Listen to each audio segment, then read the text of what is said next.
All right, guys, we are here with War 9, I guess, against Agent Graphite. We're taking in Nick Fury, Killmonger, and the newly ranked 3 Man-Thing.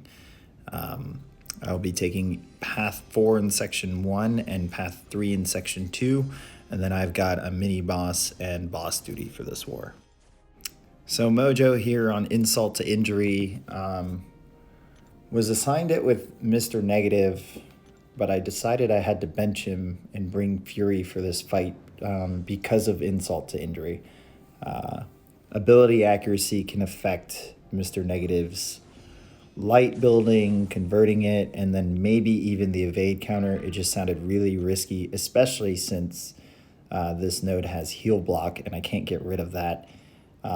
So the most I could do with Mr. Negative is either avoid triggering degen or reducing the damage. So we went with Fury instead, get some bonus Furies from shrugging off the debuffs, and basically try and knock this Mojo out as fast as possible. So I am spec'd with max deep wounds. I'm going to stay that way for the rest of the war. So it's going to help out with some Killmonger fights, especially versus the Modok, or the Modok boss. And you can see here, I was parry heavying. I was playing with the idea of getting to the passive internal bleed, but his prompts did not work out well for me to actually consistently parry heavy. So I decided to abort that mission and just go with light ending combos, just to lay on the bleeds as much as possible.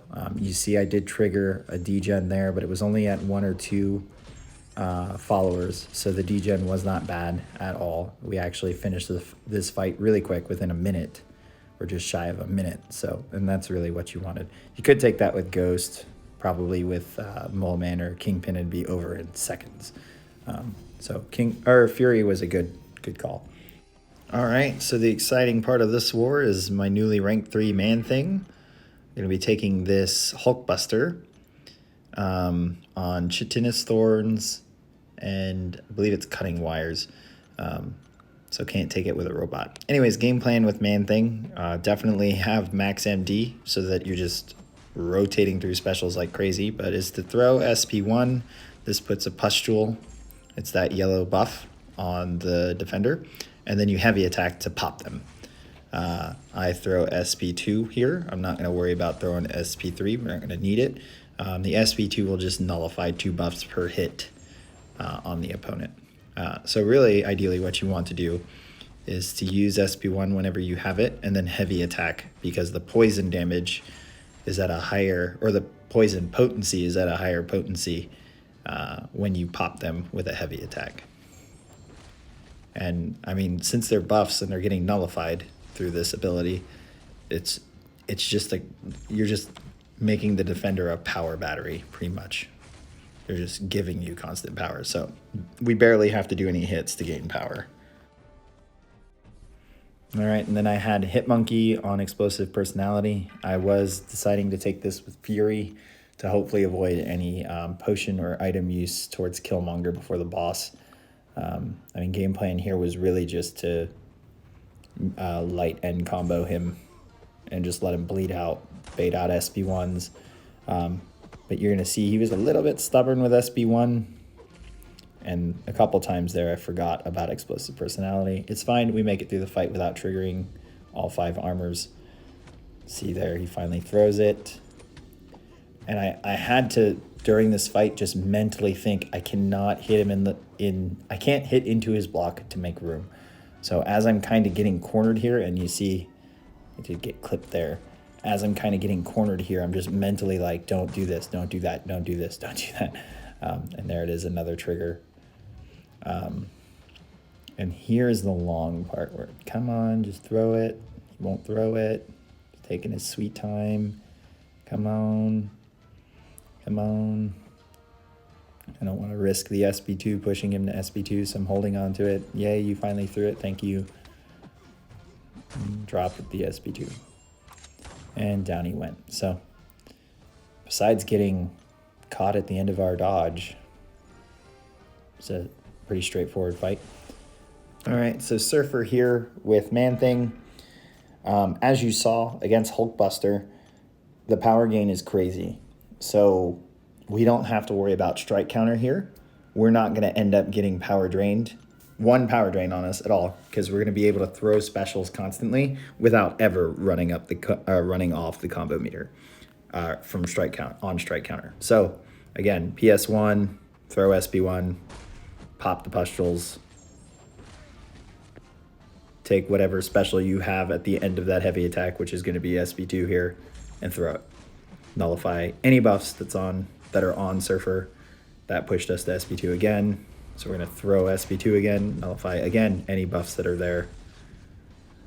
Okay, now we're getting pushed to SB1, throw SB1 to put the pustules on, heavy attack to pop them, and all of this poison preventing buffet, healing. So perfect situation. And since they're appearing from mostly heavy attacks, potency's up there at 50% instead of 30%. And down he goes, at about 50 seconds. So very good rank up. All right, so Stealth Spidey on best defense. I've done this before with Killmonger. It just has been a long time since I've done it. I did end up landing on Killmonger for taking this instead of Fury. Feel like I'm more comfortable trying to keep the True Strike up than keeping tactical charges up for the evade. So game plan here, obviously trigger the first evade so that he won't evade after it. Once that evade's gone, push him to SB1, which should be easy because of best defense giving him power when he evades. Once he's at SB1, bait that sucker out. There's the evade. Of course, now it's comboed with brute force, so we're going to take some damage. That was what the combat regen was for.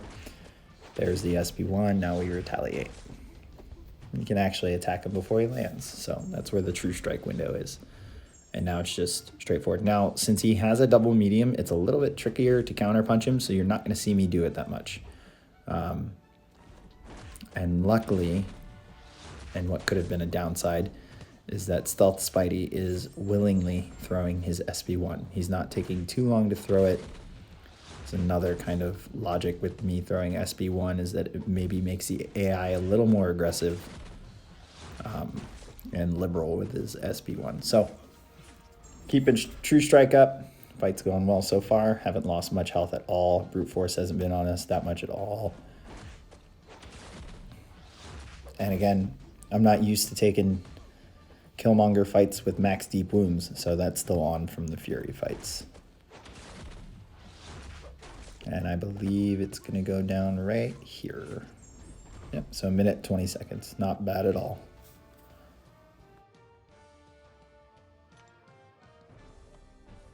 All right, so Modok boss. You guys have seen me do this before with Killmonger. I had to take this the next morning. I was not as fresh as I was the night before.